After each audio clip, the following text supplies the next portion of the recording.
నమస్కారం ACT news కి స్వాగతం నేను మణిబాబు ముందుగా హెడ్లైన్స్ చూద్దాం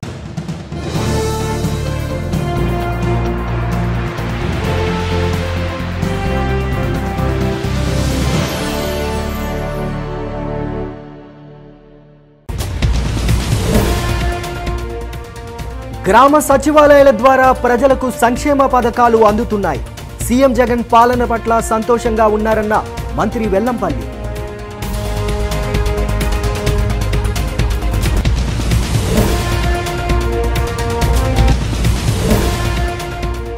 ఎన్నికల విధుల్లో పాల్గొనేందుకు పోలీసులు సుముఖంగా ఉన్నారు నిబద్ధతతో పనిచేస్తున్న రాజకీయాలు చేయడం బాధాకరమన్న డీజీపీ గౌతమ్ సవాంగ్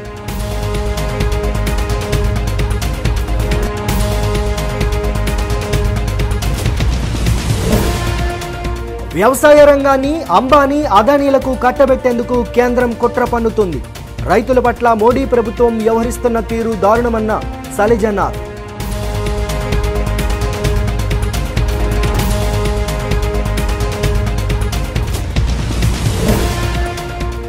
కేంద్ర బడ్జెట్ సామాన్యుడి నడ్డి విరిచేలా ఉంది కార్పొరేట్ శక్తులకు అనుకూలంగా బడ్జెట్ రూపొందించారని ఆరోపించిన సిపిఐ రామకృష్ణ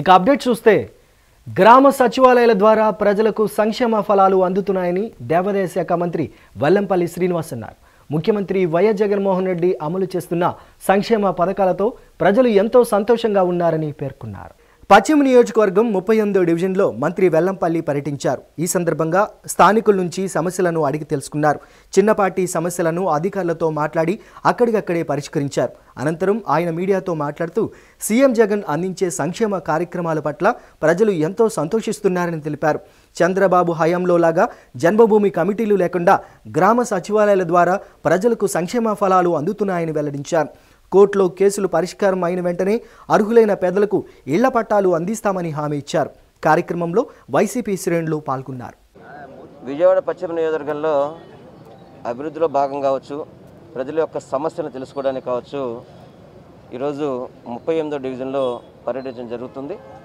ఇక్కడ ఉన్న స్థానికుల నుంచి ఏ విధంగా సంక్షేమ పథకాలు అందుతున్నాయి వాళ్ళకి అదేవిధంగా వారికి ఏ విధమైన అభివృద్ధి కార్యక్రమాలు చేపట్టబోతున్నాము అదేవిధంగా వాళ్ళ డివిజన్లో ఉన్న సమస్యలని పూర్తిగా కూడా తెలుసుకొని వాటన్నిటిని కూడా నెరవేర్చే విధంగా మొత్తం అధికారులంతా కలిసి ఈరోజు ఈ యొక్క డివిజన్లో పర్యటిస్తున్నాము ఇప్పుడే ఒక కొత్త పెన్షన్ కూడా ఒకరికి ఇవ్వడం జరిగింది చాలా సంతోషంగా ఉన్నారు వాళ్ళందరూ కూడా ఈరోజు జగన్మోహన్ రెడ్డి గారు వచ్చాక ప్రతి ఒక్క సంక్షేమ పథకం కూడా నేరుగా వాళ్ళ గుమ్మం వద్దకు చేరే విధంగా ఎక్కడో కూడా ఈ జన్మభూమి కమిటీలు దిక్కుమాల కమిటీలు లేకుండా నేరుగా వాలంటీరు సచివాలయం సిబ్బంది ద్వారా వారికి శాంక్షన్ చేయడం అదేవిధంగా ఇళ్ళ గురించి కూడా చాలామంది ఎందుకంటే మేము ఇక్కడ ఈ యొక్క 4 డివిజన్లకి ఇక్కడ మన ఏదైతే క్యాపిటల్ ఉందో ఆ క్యాపిటల్లో వాళ్ళకి స్థలం కేటాయించడం జరిగింది దాన్ని చంద్రబాబు లాంటి దుర్మార్గులు కోర్టులో వేశారు కాబట్టి దాన్ని అంగీకార పత్రం ఇవ్వడం జరిగింది అది కనుక కోర్టులో తేలకపోతే వారికి వేరే చూడడం సరే ఇల్లు అలాట్ చేసి ఇల్లు కట్టిస్తామని చెప్పడం అందరూ కూడా ప్రజలు ఈరోజు జగన్మోహన్ రెడ్డి గారి యొక్క ప్రభుత్వ పనితీరు మీద జగన్మోహన్ రెడ్డి గారిని ప్రతి ఒక్కళ్ళు కూడా మంచిగా చెప్పుకుంటున్నారు మంచి సంక్షేమ పథకాలు వస్తున్నాయి మంచిగా అభివృద్ధి జరుగుతుంది మాకు అన్ని విధాలా కూడా ఆయన తోడున్నందుకు వారికి ప్రత్యేకంగా అందరూ కూడా ధన్యవాదాలు తెలియపరుచుకుంటే చాలా సంతోషంగా ఉంది ప్రాణాల కంటే విధి నిర్వహణే ముఖ్యంగా పోలీసులు ఎన్నికల విధుల్లో పాల్గొనేందుకు సుముఖంగా ఉన్నారని ఏపీ డీజీపీ గౌతమ్ సవాంగ్ తెలిపారు పోలీసులు నిబద్ధతతో పనిచేస్తున్నప్పటికీ రాజకీయం చేస్తున్నారంటూ ఆవేదన వ్యక్తం చేశారు మొదటి విడత నామినేషన్ల పర్వంలో పోలీసులు ఎన్నో సవాళ్లను ఎదుర్కొన్నట్లు వెల్లడించారు ఎన్నికల నేపథ్యంలో పోలీస్ సిబ్బంది కోవిడ్ నివారణ వ్యాక్సినేషన్ వాయిదా వేసుకుని ప్రజల సంక్షేమానికి ప్రాధాన్యత ఇవ్వడం పట్ల హర్షం వ్యక్తం చేశారు టెక్కలి సీఐపై దాడికి పాల్పడ్డ వారిని గుర్తించి చర్యలు తీసుకుంటామన్నారు Now since the decision has been taken that all activities has to be simultaneously conducted, practically it is the police department which will have to face the burden on the ground because not only supporting the vaccination program, second phase the numbers will be more increased, centers will be increased and part of that is also vaccination of the police rank and file as frontline workers. So I really, from the bottom of my heart, I appreciate the rank and file of the AP Police for coming forward and taking this decision. So దీంట్లో ఏమవుతుంది అంటే మన మీద ఈ బాధ్యత ఏదో పెట్టారు.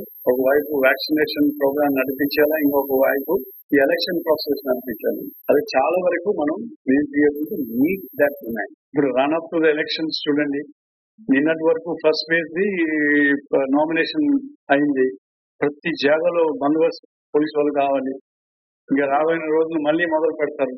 గ్రామ పంచాయతీలో రాజకీయ పార్టీ కాకుండా it should be A political అంటున్నారు, కానీ దాంట్లో కూడా రాజకీయ పార్టీని దూకేస్తున్నాం.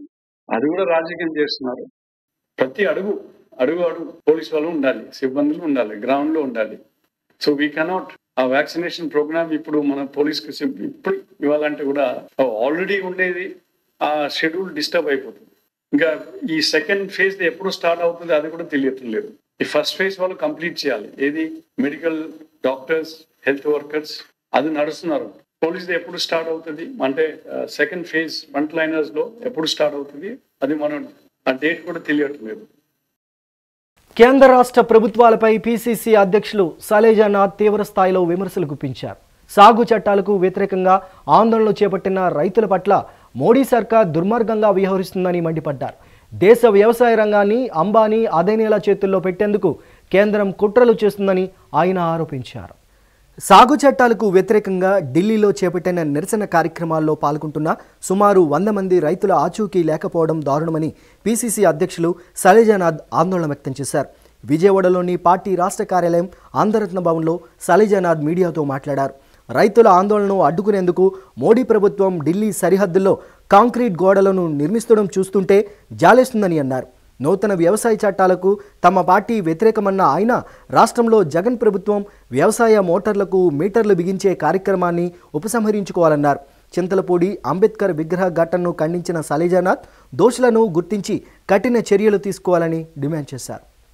నరేంద్ర మోడీ గారిని కోరుతా ఉన్నాం, బహుశా మీ ఫోన్ కలవలేకపోవచ్చు, మీరు పోయి రైతుల్ని కలవడానికి ఒక అర్ధ గంట 30 గంట సమయం పడుతుంది. బహుశా రోడ్డు మొత్తం క్లియర్ అవుతుంది కాబట్టి నిమిషాల్లో కలిసేస్తారు.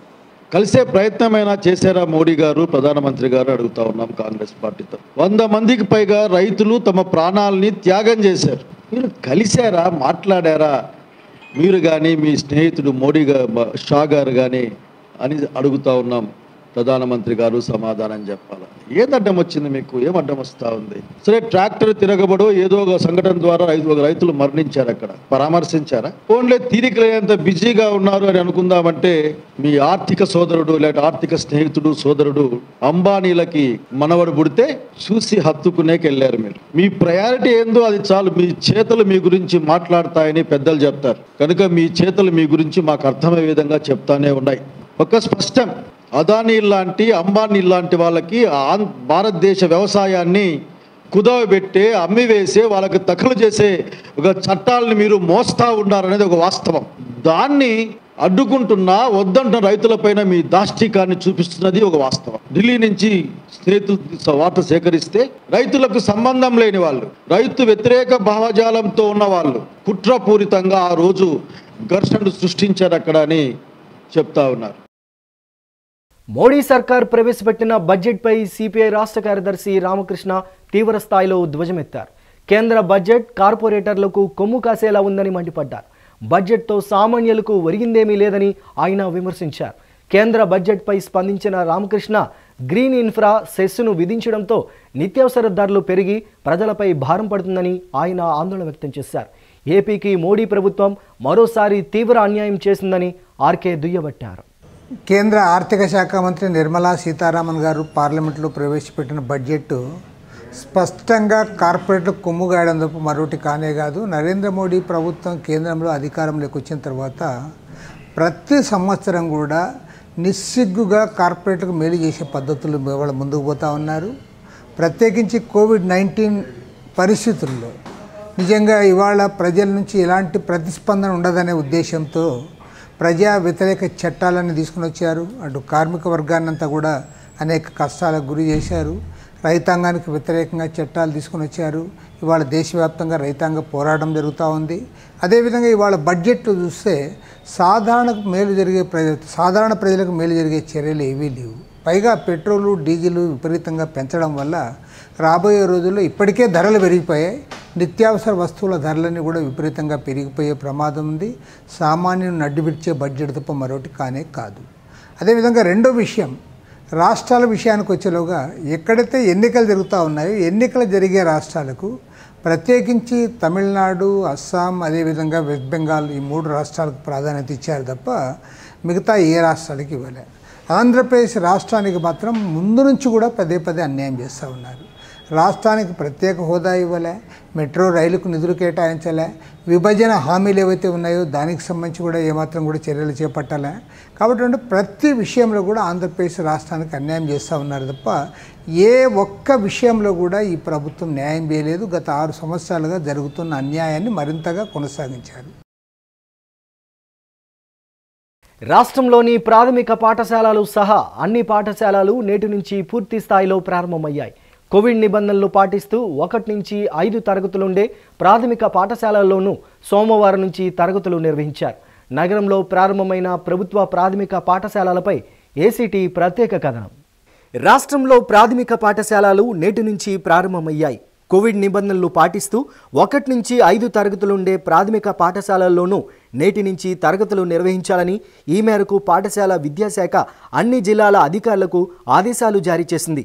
రాష్ట్రంలో 9 నుంచి 12 తరగతులను నవంబర్ 2 నుంచి, అనంతరం 7, 8 తరగతులను నిర్వహిస్తూ వచ్చిన ప్రభుత్వం సంక్రాంతి సెలవుల తర్వాత 6వ తరగతి విద్యార్థులకు ప్రారంభించిన సంగతి తెలిసిందే. ఈ నేపథ్యంలో విజయవాడ నగరంలోని ఎలిమెంటరీ స్కూళ్లలో 1 నుంచి 5 తరగతుల విద్యార్థులకు కూడా నేటి నుంచి తరగతులు ప్రారంభమయ్యాయి. ప్రాథమికోన్నత పాఠశాల తరగతుల నిర్వహణకు సంబంధించిన టైం టేబుల్ను రాష్ట్ర విద్యా పరిశోధన శిక్షణా మండలి విడుదల చేసింది. ఎలిమెంటరీ స్కూళ్లలోని 1, 2, 3, 4, 5 తరగతుల విద్యార్థులకు ఉదయం 9 గంటల నుంచి మధ్యాహ్నం 3 గంటల 45 నిమిషాల వరకు తరగతులు ఉంటాయి. విరామాలు, ఆనంద వేదిక కార్యక్రమాలు సహా మొత్తం 7 పీరియడ్లు నిర్వహిస్తారు. ప్రాథమికోన్నత పాఠశాలలోని 1 నుంచి 5 తరగతుల విద్యార్థులకు ఉదయం 9 గంటల నుంచి మధ్యాహ్నం 3 గంటల 45 నిమిషాల వరకు, అలాగే 6 నుంచి 8 తరగతుల విద్యార్థులకు ఉదయం 9 గంటల నుంచి మధ్యాహ్నం 4 గంటల 10 నిమిషాల వరకు తరగతులు నిర్వహించేలా టైం టేబుల్ను ప్రకటించారు. మా పాఠశాలలో 1 నుంచి 5వ తరగతి వరకు ఉన్నటువంటి విద్యార్థుల సంఖ్య 500 దాకా ఉంది. మనకి ప్రభుత్వం ఇచ్చినటువంటి సూచనల ప్రకారంగా విద్యార్థులకి తల్లిదండ్రులను పిలిపించి వారి అంగీకార పత్రాలు తీసుకొని 1, 3, 5 తరగతులకి ఈరోజు, 2, 4 తరగతులకి రేపు, అట్లా ఆల్టర్నేట్ డేస్లో తరగతి గదికి ఒక 20 మంది చొప్పున ఇచ్చాము. ఈరోజు తల్లిదండ్రులు వచ్చారు, విద్యార్థులను తీసుకొని వాళ్ళ అంగీకార పత్రాలు ఇచ్చాము, సంతకాలు పెడుతున్నారు. మనకి దీనికి సంబంధించి మాకేమో రూమ్స్ హై స్కూల్కి కూడా అక్కడ కన్స్ట్రక్షన్ జరుగుతుంది. హై స్కూల్ అను ఎలిమెంటరీ కలిపి పైన హై స్కూల్ రూమ్లో ఉన్నారు, కింద ఎలిమెంటరీకి సంబంధించి 1, 3, 5 తరగతులను కూర్చోబెట్టాము. దాదాపు మనకు 500 మంది స్ట్రెంత్ ఉన్నారు. రాబోయే రోజుల్లో మేము ఆల్టర్నేట్ డేస్లో విద్యార్థులకి మనకి ఉదయం నుంచి మధ్యాహ్నం సాయంత్రం వరకు కూడా ఉంది కాబట్టి దాని ప్రకారంగా విద్యకి ఏ విధంగా ఆటంకం కలగకుండా చక్కగా విద్యార్థికి శానిటైజేషన్ చేశాము రూములు, అదేవిధంగా మాస్కులు ఇచ్చాము. మరి అన్ని రకాలైనటువంటి సౌకర్యాలు గవర్నమెంట్ కల్పించింది కాబట్టి దాని ప్రకారంగా విద్యకి ఏ విధంగా ఆటంకం లేకుండా ఉపాధ్యాయులను సమాయత్తం చేసి మేము ముందుకు తీసుకెళ్తాం. విధి విధానాలకు సంబంధించి కూడా రాష్ట్ర వైద్య ఆరోగ్య శాఖ కోవిడ్ నియమాలను ప్రకటించింది. పెన్నులు, పుస్తకాలు, పెన్సిళ్లు, వాటర్ బాటిళ్లు ఇలా ఏదైనా సరే ఒకరి వస్తువు ఇంకొకరు వినియోగించరాదని స్పష్టం చేసింది. అంతేకాక విద్యార్థుల తల్లిదండ్రుల వద్ద నుంచి ఓ అంగీకార పత్రాన్ని తీసుకోవాలని స్కూళ్ల ప్రధానోపాధ్యాయులకు సూచించింది. దీంతో విద్యార్థుల తల్లిదండ్రులు పాఠశాలలకు వచ్చి అంగీకార పత్రాన్ని అందజేశారు. పేపర్లో చూసి న్యూస్ అది చూసి ఒక వారం రోజులు చూద్దాము అని వచ్చాం సార్. అంగీకార పత్రం కూడా ఇచ్చాము. ఇక్కడ ఫెసిలిటీస్ అవి బాగానే అనిపించి రూమ్కి 20 మంది కూర్చోబెట్టి శానిటైజరు అవన్నీ బాగా చేస్తూ ఉంటే రెగ్యులర్గా పంపిస్తామండి. ఎందుకంటే ఇంటి దగ్గర కూర్చుని వాళ్ళకి కూడా అసలు మొత్తం మర్చిపోతున్నారు. స్కూల్కి పంపిస్తే కొంచెం ఒక అవగాహన వాళ్ళకి ఉంటుంది, మర్చిపోకుండా ఉంటారన్న ఆలోచనతో పంపిస్తున్నాం.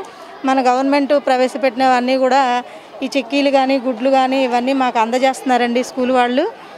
అలాగే ఇక్కడ కూడా మధ్యాహ్న భోజన పథకం అవన్నీ సక్రమంగా జరుగుతున్నాయని మాకు అనిపిస్తే మా పిల్లల్ని కంటిన్యూ చేస్తాం సార్. విద్యాశాఖ నిర్దేశించిన నిబంధనల మేరకు విద్యార్థులు కూడా అన్ని వేళలా మాస్కులను ధరిస్తూ పాఠశాలలకు హాజరయ్యారు. కరోనా ఎఫెక్ట్ కారణంగా పాఠశాలలకు దూరమైన విద్యార్థులకు మాత్రం నేటి నుంచి పాఠశాలలు ప్రారంభం అవటంతో హర్షోద్రేకాలు వ్యక్తమవుతున్నాయి. Mask, sanitizer, gloves. స్కూల్లో ఎలా ఉంది? బాగానే ఉంది. ఇంట్లో ఏమన్నా చదువుకున్నారు? ఇన్ని రోజులు చదువుకున్నాం. టేబుల్స్, హిందీ, తెలుగు అన్నీ చదువుకున్నాం. 2021-22 ఆర్థిక సంవత్సర కేంద్ర బడ్జెట్ను కేంద్ర ఆర్థిక శాఖ మంత్రి నిర్మలా సీతారామన్ ప్రవేశపెట్టారు. 34.83 లక్షల కోట్ల బడ్జెట్ను ప్రవేశపెట్టి సుదీర్ఘ ప్రసంగం చేశారు. కనీస ప్రభుత్వం, గరిష్ట పాలన సూక్తితో సమ్మిళిత అభివృద్ధి ధ్యేయంగా ఆరోగ్యం, శ్రేయస్సు, భౌతికం, ఆర్థిక మూలధనం, మౌలిక వసతులు 6 కీలక అంశాలకు అగ్రతాంబూలం ఇచ్చారు. కేంద్ర బడ్జెట్పై మిశ్రమ స్పందన వినిపిస్తోంది. రాష్ట్రానికి బడ్జెట్లో కేటాయింపులు దక్కలేదు.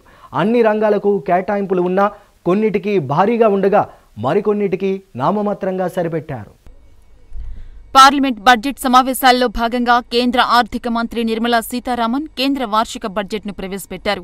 సభ ప్రారంభమైన కొద్దిసేపటికే లోక్సభలో ఆర్థిక మంత్రి బడ్జెట్ను ప్రవేశపెట్టి వివరాలు వెల్లడించారు. అంతకుముందు కేంద్ర కేబినెట్ భేటీ అయ్యి వార్షిక బడ్జెట్కు ఆమోదం తెలిపింది. ఈ బడ్జెట్ రైతు సంక్షేమం, యువత ఉపాధి కల్పన, మహిళా సాధికారితే లక్ష్యంగా రూపొందించడం జరిగిందని ఈ సందర్భంగా నిర్మలా సీతారామన్ పేర్కొన్నారు. ఈ బడ్జెట్ కేంద్ర ఆర్థిక వ్యవస్థకు ఊతమిస్తుందని, వ్యవసాయ సంస్కరణకు కేంద్ర ప్రభుత్వం కట్టుబడి ఉందని ఆర్థిక మంత్రి పేర్కొన్నారు. వ్యవసాయ ఆదాయాలను రెట్టింపు చేసేందుకు ప్రత్యేక పథకాలు అమలు చేయడం జరుగుతుందని, పర్యావరణ పరిరక్షణ కోసం ప్రత్యేక పాలసీలను విడుదల చేస్తున్నామన్నారు. వలస కార్మికులు ఎక్కడైనా రేషన్ తీసుకునే అవకాశం కల్పించడం జరుగుతుందని, రాష్ట్రాలు స్వయం ప్రతిపత్తి వ్యవస్థల మూలధన వ్యయం కోసం ప్రత్యేక నిధి కేటాయించడం జరుగుతుందన్నారు. ఇక వ్యవసాయ రుణాల లక్ష్యం కోసం 16.50 లక్షల కోట్లు కేటాయించడం జరిగిందని, 5 కోట్ల జనాభాకు ఉజ్వల స్కీమ్ కింద ఉచిత గ్యాస్ కనెక్షన్లు అందిస్తామన్నారు. ఎన్నికలు జరగబోయే రాష్ట్రాలకు అధిక నిధులు కేటాయించడం జరుగుతుందని, ఖరగ్పూర్, విజయవాడకు మధ్య ఈస్ట్ కోస్ట్ సరుకు రవాణా కారిడార్ ఏర్పాటు చేయడం జరుగుతుందన్నారు. ఇక సీనియర్ సిటిజన్స్ కు ఐటీ రిటర్న్స్ అవసరం లేదన్న నిర్మలా సీతారామన్ గృహ రుణాలపై పన్ను మినహాయింపు మరో ఏడాదికి పెంచుతూ నిర్ణయం తీసుకోవడం జరిగిందన్నారు. The risk of not having a lockdown was far too high.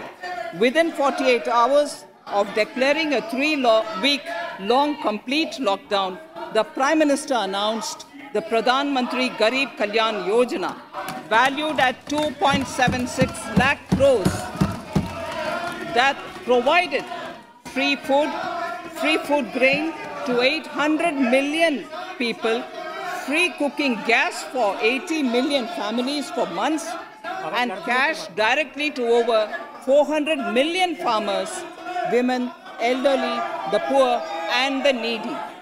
Even as a large section of citizens stayed home, milk, vegetables, fruit suppliers, health and sanitary workers, truck drivers, railways and public transport workers, bank employees, electricity workers, our annadatas, police, firemen and the armed forces all had to go about their work as normal.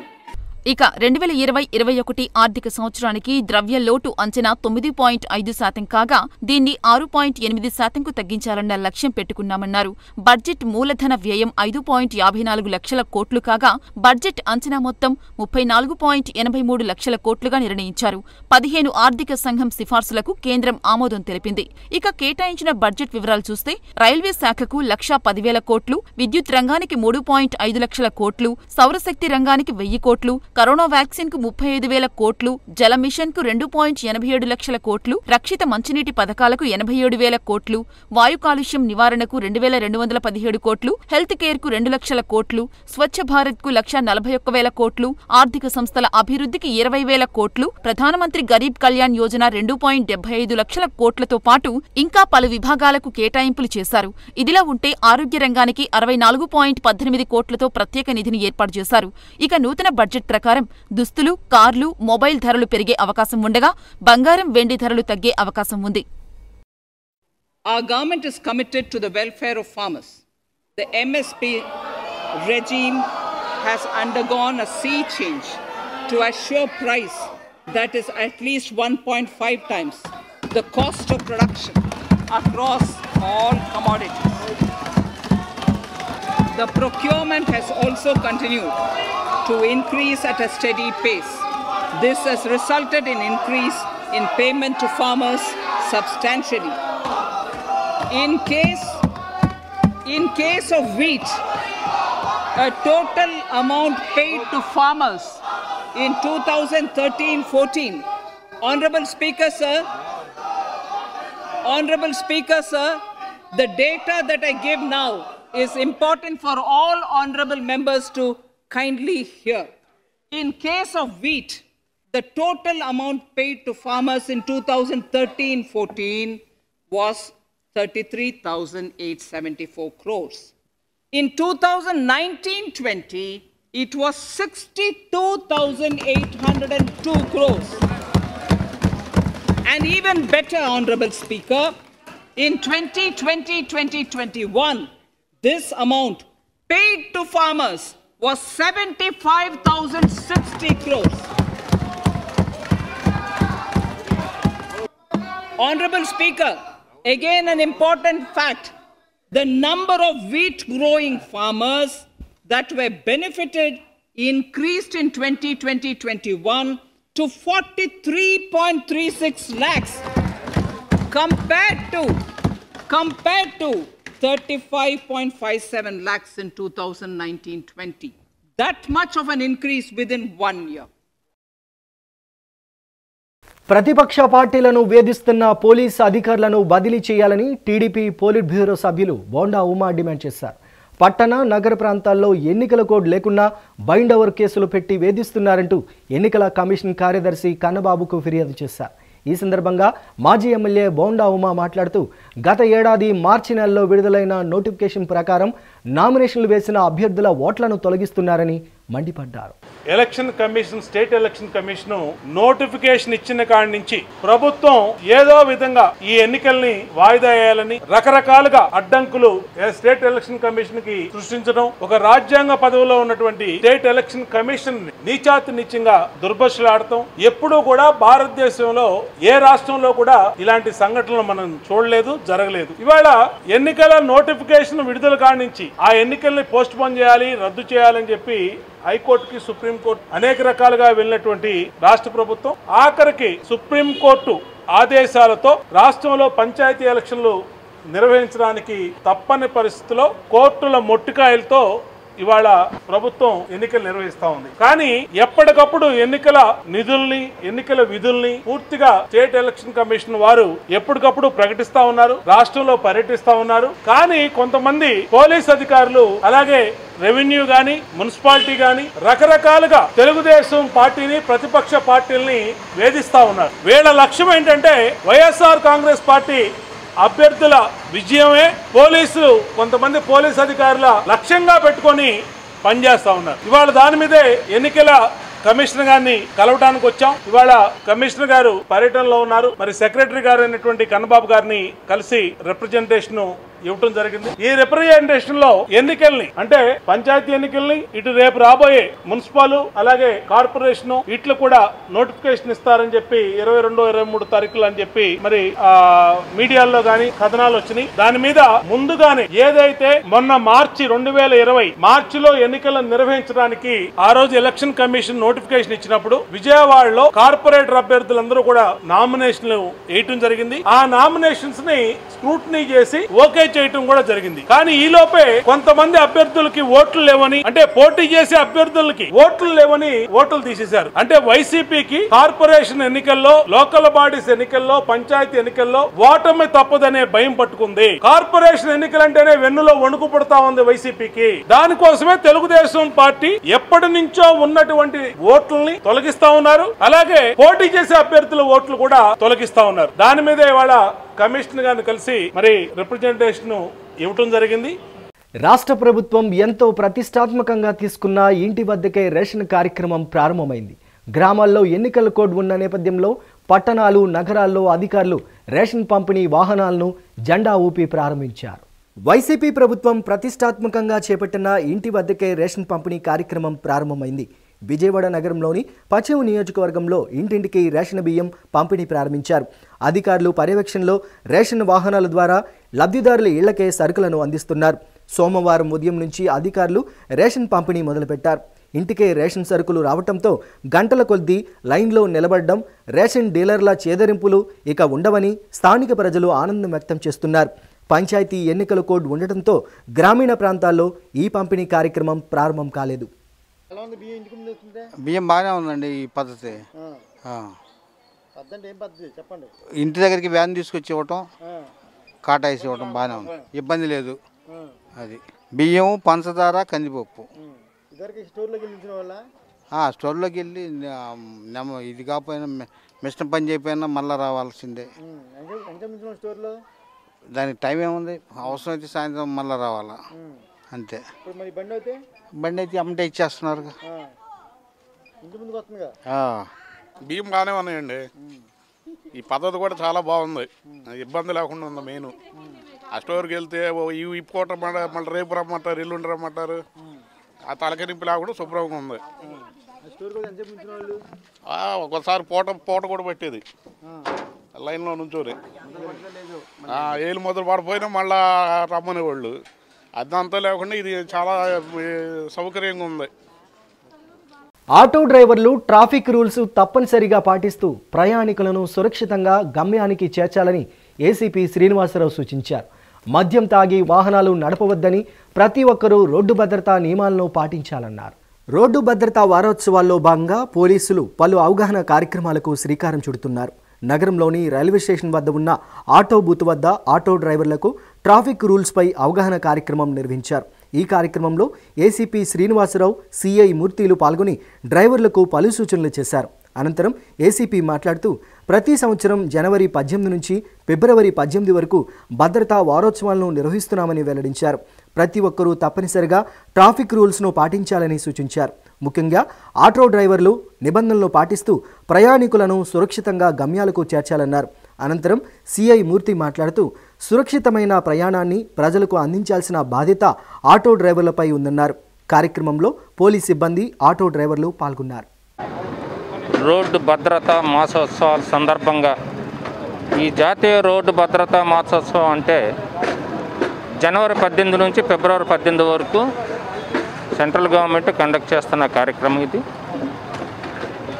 ఈ కార్యక్రమాన్ని దృష్టిలో పెట్టుకుని Vijayawada police commissioner గారి ఆదేశాల మేరకు auto డ్రైవర్లకి ఈరోజు awareness కార్యక్రమం, వాళ్ళలో అవగాహన కల్పించాలనే ఉద్దేశంతో డ్రైవింగ్ మీద హెల్మెట్తో డ్రైవింగ్ చేయాలి, సీట్ బెల్ట్ పెట్టుకుని డ్రైవింగ్ చేయాలి, తాగి డ్రైవింగ్ చేయకూడదు, ఇలాంటి కొత్త రూల్స్ అన్నీ రీసెంట్గా వచ్చిన కొత్త రూల్స్, ఆ ఫైన్స్ ఇంపోజ్ చేసే విధానాలు అందరికీ అవగాహన కల్పించడం జరిగింది. వాళ్ళు రోడ్డు భద్రత ఎలా పాటించాలి, ఎలా సేఫ్గా డ్రైవ్ చేయాలి, ఎలా సేఫ్గా ఇంటికి వెళ్ళాలి అనే కార్యక్రమం మీద ఆటో డ్రైవర్లు అందరికీ ఈరోజు అవగాహన కార్యక్రమం కల్పించడం జరిగింది. Thank you.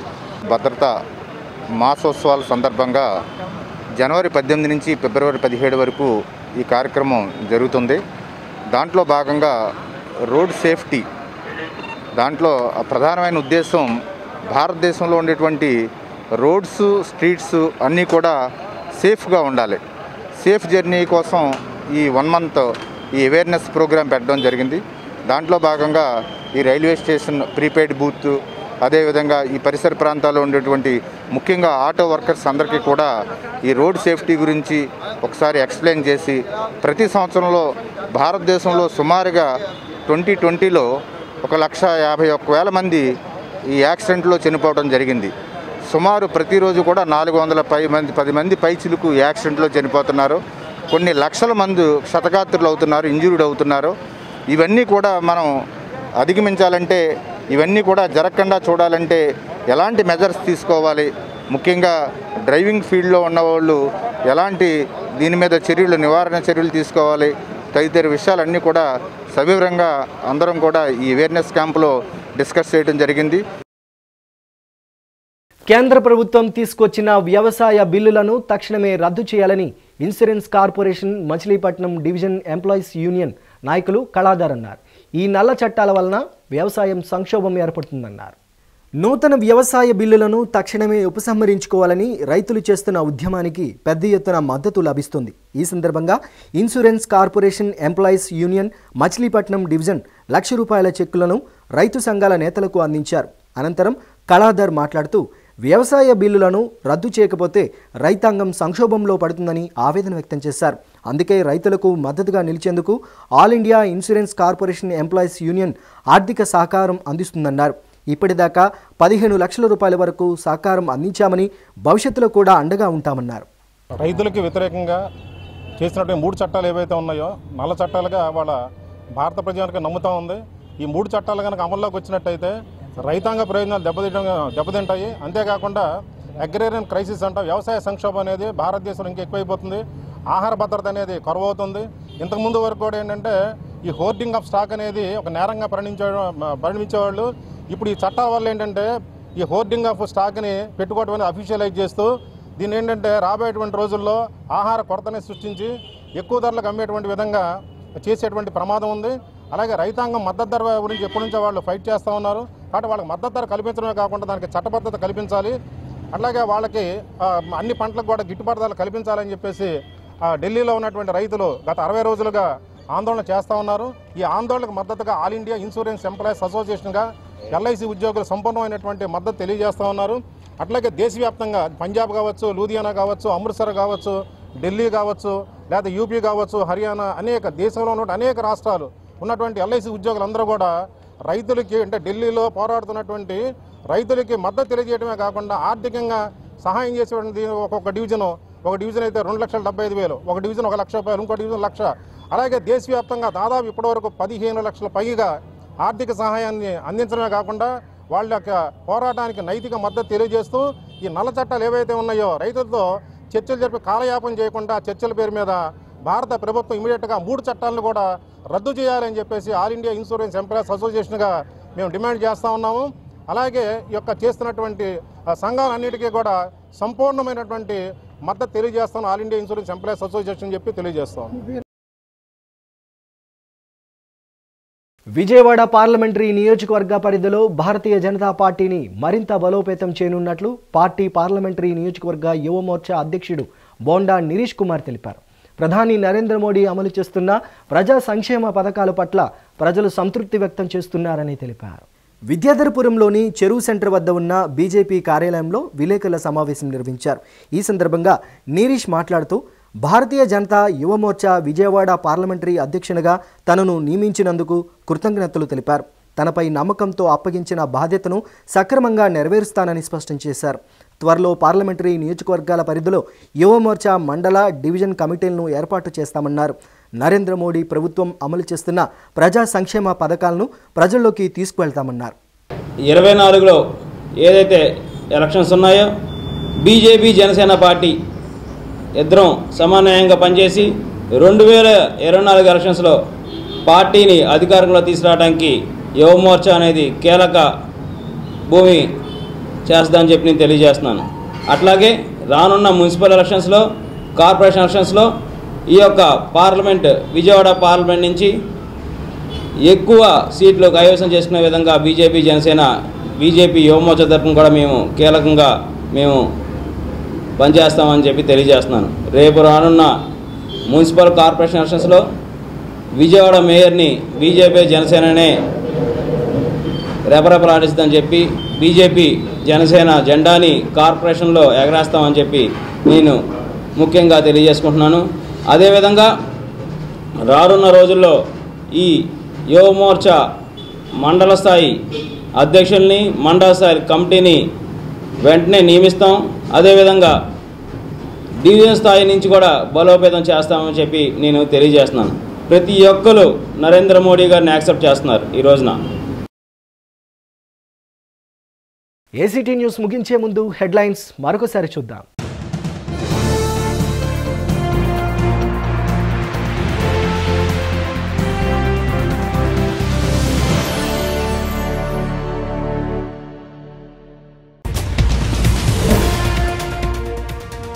గ్రామ సచివాలయాల ద్వారా ప్రజలకు సంక్షేమ పథకాలు అందుతున్నాయి.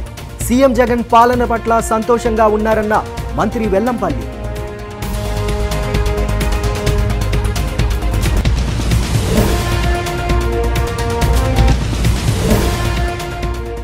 ఎన్నికల విధుల్లో పాల్గొనేందుకు పోలీసులు సుముఖంగా ఉన్నారు. నిబద్ధతతో పనిచేస్తున్నా రాజకీయాలు చేయడం బాధాకరమన్న డీజీపీ గౌతమ్ సవాంగ్.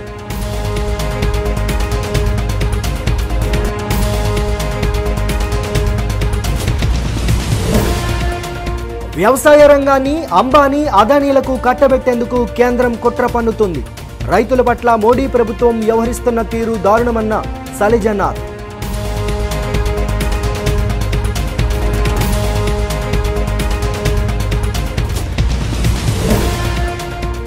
కేంద్ర బడ్జెట్ సామాన్యుడి నడ్డి విరిచేలా ఉంది. కార్పొరేట్ శక్తులకు అనుకూలంగా బడ్జెట్ రూపొందించారని ఆరోపించిన సిపిఐ రామకృష్ణ.